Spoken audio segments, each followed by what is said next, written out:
Hello! Hello tout le monde, j'espère que vous allez bien. On se retrouve aujourd'hui dans une toute nouvelle vidéo dans laquelle on va parler make-up. On va faire enfin du make-up. Je sais que ça fait quand même longtemps que vous les attendez ces vidéos make-up. J'ai reçu beaucoup de messages me disant mais ça vient quand les vidéos make-up? Bah maintenant. On va faire aujourd'hui une vidéo make-up, no make-up. C'est-à-dire qu'en fait je vais vous montrer quelle est la routine vraiment make-up que je fais quand j'ai besoin d'aller quelque part, où j'ai besoin d'être maquillée, mais où je ne veux pas être trop maquillée. Enfin voilà, le strict minimum pour que mon teint soit bien, sans en faire de trop, mais sans avoir une tête de cadavre non plus, comme je peux avoir là. Maintenant. Donc on est parti, on va commencer maintenant. Vous allez voir, ça va être très très simple. C'est vraiment ma routine basique de make-up.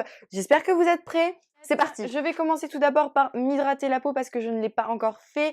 Je vais le faire avec la crème hydratante Oiseau de chez Shiseido qui est pour moi l'une clairement des meilleures crèmes hydratantes sur le marché.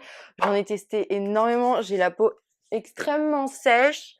Et je vais être très honnête avec vous que j'arrive rarement à trouver des crèmes hydratantes qui me plaisent parce que bien souvent, elles sont hydratantes, mais pour des peaux légèrement sèches, quoi. Je l'aime beaucoup, vous pouvez vous la procurer chez Sephora. Ensuite, on continue. J'ai souvent envie d'avoir un teint un peu matifié, mais un peu glowy quand même. C'est-à-dire pas un teint terne, mais pas un teint non plus trop glowy parce que ça ne me convient pas. Entre les deux, et souvent pour ça, j'utilise la base SOS Boost Éclat de chez Clarins que je trouve juste super bien. Elle est pas hyper chère comme base, elle coûte je crois une trentaine d'euros. Il faut pas en mettre beaucoup, il faut en mettre voilà une toute petite noisette pour tout le visage, ça suffit. Vous en mettez sur les points où vous voulez de la lumière, où vous voulez que votre fond de teint accroche un peu plus.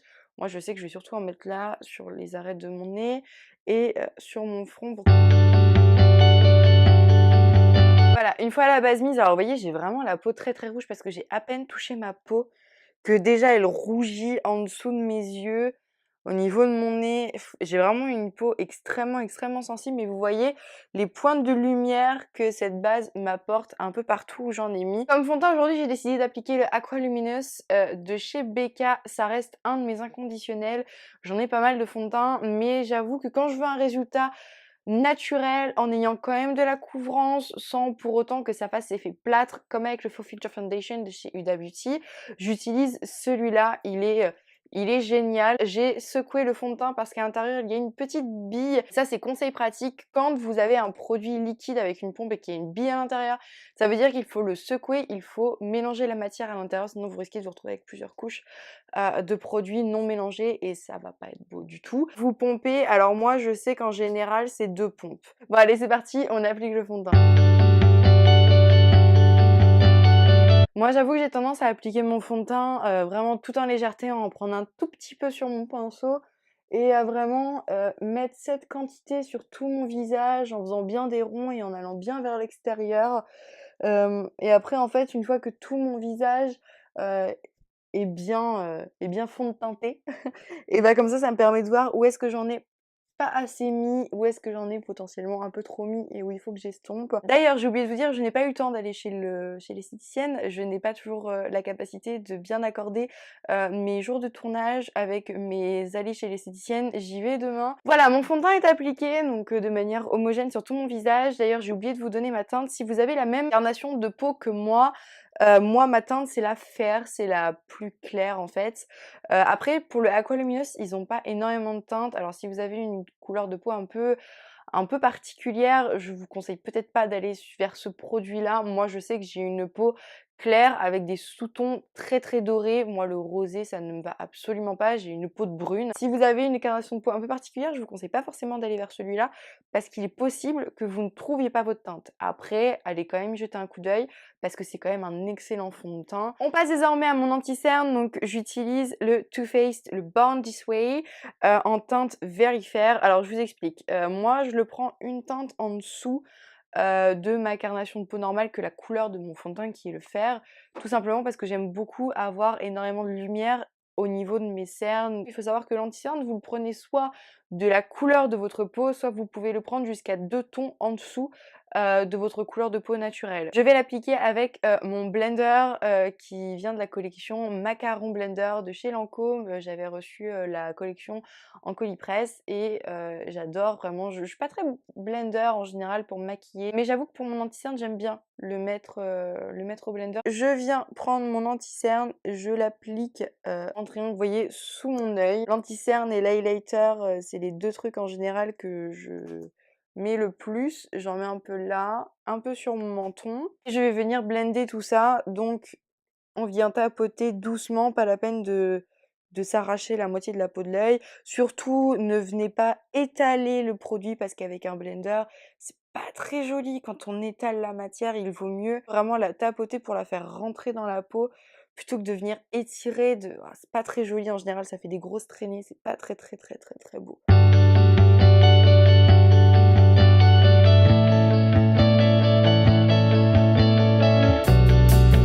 Une fois l'anti-cerne appliqué, je vais venir poudrer mon anti-cerne et ma zone T de mon visage. Pour ceci, j'utilise en ce moment la poudre translucide de chez Sephora. C'est la Beauty Amplifier, donc c'est la poudre lissante éclat Smoothing and Brightening Powder. Et j'avoue que je la trouve bien, elle matifie correctement.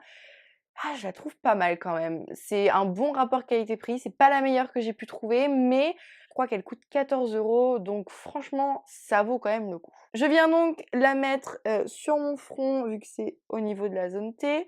J'en mets au niveau de mon nez et je viens en prendre une bonne quantité que je mets sous mes yeux, de manière à poudrer mon anti-cerne pour qu'il ne bouge pas. Pour réchauffer mon teint, je vais maintenant utiliser mon bronzer, donc c'est le Too Faced, c'est le Unicorn Tears. Je vous en ai parlé déjà dans ma vidéo What's in my bag, et je vous en ai aussi parlé dans ma précédente vidéo, les top flops de mon mois. C'est clairement mon bronzer préféré en ce moment. J'ai beaucoup utilisé le Whole Loves Benefit, j'ai beaucoup utilisé aussi le Milk Chocolate de chez Too Faced, mais j'avoue que celui-là pour l'instant, je l'utilise avec le pinceau de cette même gamme, le Unicorn Tears de chez Too Faced, que je trouve aussi génial. Comme je vous l'ai expliqué dans ma vidéo Top Flop, mais je vous conseille quand même d'aller la voir, elle va être dans le petit qui va être juste là, ou là, je sais pas, dans un des coins de votre écran. Je viens donc prendre un petit peu de mon bronzer et je vais venir l'appliquer dans le creux de ma joue. Je vous rappelle que c'est un make-up no make-up, donc il faut pas que ce soit trop visible non plus, il faut que ça réchauffe le teint, il faut que ce soit joli, mais il faut pas non plus que ce soit trop parce qu'il faut pas que ça se voit. J'utilise le reste de la matière qu'il y a sur mon pinceau pour réchauffer au niveau des tempes, et au niveau de mon nez, je me fais toujours un léger contouring du nez parce que je déteste mon nez. Mon mec ne veut pas que je me fasse une rhinoplastie, je déteste mon nez. Mon nez et mes lèvres, je crois que c'est les 2 parties de mon visage que je déteste le plus. Je vais venir mettre un petit peu au niveau de mes tempes, là, ici. Et je viens mettre le reste de la matière sur le côté de mon nez. Il faut que je reprenne un petit peu.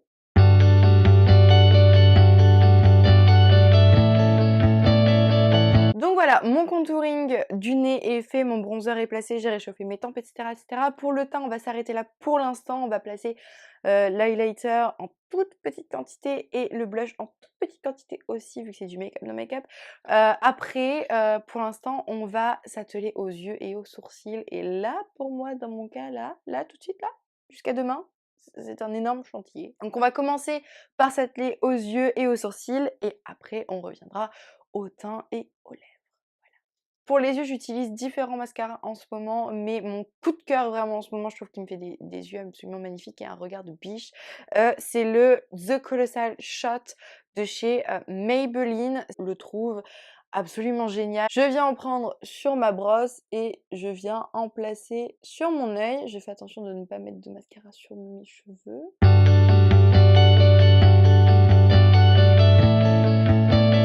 Voilà, mon mascara est appliqué en toute simplicité, en toute légèreté, en toute finesse. On ne va rien faire d'autre sur les yeux, on va juste travailler les sourcils. Pour faire mes sourcils, j'utilise la poudre à sourcils de chez Sephora. Il y en a plein d'autres, des produits que j'aime bien, il y a les Anastasia et cetera, mais j'avoue qu'en ce moment j'utilise beaucoup ça parce que les 2 teintes sont très proches de mes couleurs de sourcils et que j'aime beaucoup les utiliser. Pour ça, j'utilise un petit pinceau biseauté. En général, j'avoue que je n'aime pas vraiment, les pinceaux qu'ils donnent, dans les kits comme ça, là, les tout petits trucs. Déjà, je les trouve pas très ergonomiques, je les trouve pas très pratiques à utiliser, c'est quand même vachement mieux d'avoir un grand truc. Et puis je sais pas, j'aime pas trop les poils, j'aime pas trop tout ça, donc je vais utiliser ma brosse à sourcils et ma mon petit pinceau biseauté pour venir placer la matière, ça va être quand même vachement plus pratique. Dans ce kit à sourcils, il y a 2 couleurs. Il y a une couleur plus claire et une couleur plus foncée. La couleur plus claire, je vais la mettre sur tout mon sourcil, de manière à bien le définir et la couleur plus foncée, je vais venir l'appliquer en queue de sourcil et je vais la diffuser un peu sur le reste de mon sourcil de manière à ce qu'il y ait pas de délimitation réelle, mais à ce qu'il y ait quand même de profondeur au niveau du sourcil, que ça soit joli, que ce soit défini, que ce soit dessiné et que ça apporte, un cachet au regard. Pour commencer, je me saisis de mon petit miroir comme toujours, de ma brosse, à sourcils et je vais venir, brosser mes sourcils. L'avantage, c'est qu'il y a plein de poils tout autour, mais j'ai quand même une ligne de sourcils, pas trop mal. Ma ligne de sourcils ne se barre jamais, en fait. Le problème, c'est qu'elle a des copains qui viennent migrer tout autour, en fait, un peu partout et ça, c'est assez chiant. Bon, j'ai brossé mes sourcils, maintenant je viens me saisir de mon petit pinceau biseauté, je viens prendre la couleur la plus claire sur le bout et je viens définir tout ça. Je sais que depuis, quelque temps là, c'est la mode, des sourcils, fait pas fait. Vous voyez genre, les épilations, pas épilations, mais alors moi cette mode je ne comprends pas. Je sais que ouais, c'est la mode en fait des nanas qui gardent des sourcils en dessous des leurs et des trucs pas très bien définis, pas très bien faits, mais alors pas du tout quoi. Mais alors cette mode, je suis clairement pas rentrée dedans quoi, c'est genre, pas du tout. Bon, du coup, j'ai défini avec la couleur, la plus claire mes sourcils. Maintenant, je viens accentuer tout ça avec la couleur un petit peu plus foncée, pour, tout simplement définir un peu mieux et apporter un peu de profondeur et un peu de couleur à tout ça. Je viens la mettre, donc je pars de là, du milieu de mon sourcil et je viens l'appliquer jusqu'à la queue, en faisant bien attention de ne pas dépasser. Je viens pour finir brosser tout ça de manière à harmoniser un peu. Maintenant on passe au reste du teint, donc on va, venir appliquer le blush. Le blush, je vais prendre un blush MAC, c'est, le Pinch Me, de chez MAC. C'est une couleur que j'aime beaucoup, qui va très bien avec mon teint, qui va être une couleur assez sobre. Je viens donc prendre un petit peu de mon Pinch Me, donc j'en ai sur le pinceau, que je viens tapoter et on est parti. Et on applique par des petits coups en allant toujours vers l'extérieur.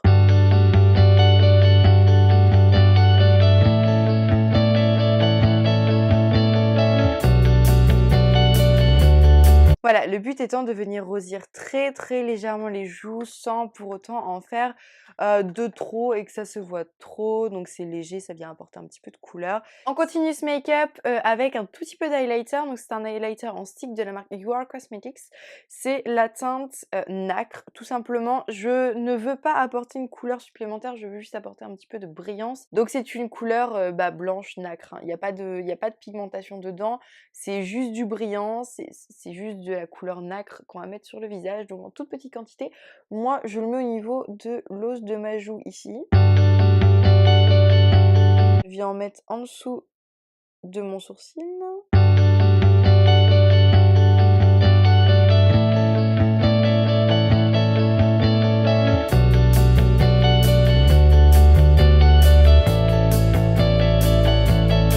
Sur le nez, alors moi j'en mets pas sur le bout du nez, parce que je trouve ça hyper choquant en fait en vidéo quand il y a en photo quand il y a de la lumière.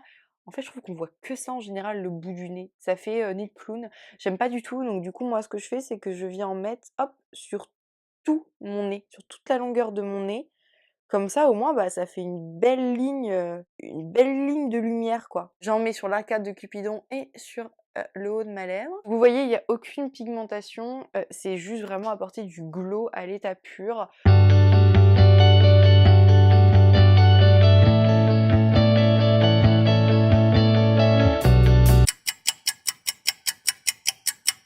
On passe maintenant à la fin de la vidéo et à la dernière étape. Alors j'avoue que quand je fais du make-up, no make-up, des fois je mets pas de rouge à lèvres, ça m'arrive. C'est quand même rare, c'est toujours de prendre des rouges à lèvres, soit un peu teintés mais glossy, soit des mats qui se rapprochent quand même beaucoup de la couleur de mes lèvres, des nudes, en sachant que des nudes, j'en ai pas des masses parce qu'en général, je n'en mets pas beaucoup. Aujourd'hui, j'ai décidé de me la jouer glossy et d'utiliser un gloss Make Forever en teinte Artist Plexigloss, un rose qui est pas très éloigné de la couleur de mes lèvres, qui les teinte un petit peu, qui va donner un petit côté lèvres mordues en ayant ce côté gloss qui va être super sympa. En plus, l'avantage de celui-là, c'est qu'il ne colle pas. Il est très simple à appliquer et il reste longtemps pour un gloss. L'embout est un peu bizarre parce que je sais pas si vous le voyez bien, mais en fait, c'est un embout genre en forme d'oreille à moitié. Je sais pas si vous voyez ce que je veux dire. C'est très chelou comme embout. C'est à moitié du plastique bizarre avec du coton autour. Ça, j'avoue que c'est le côté pas très agréable de ce gloss.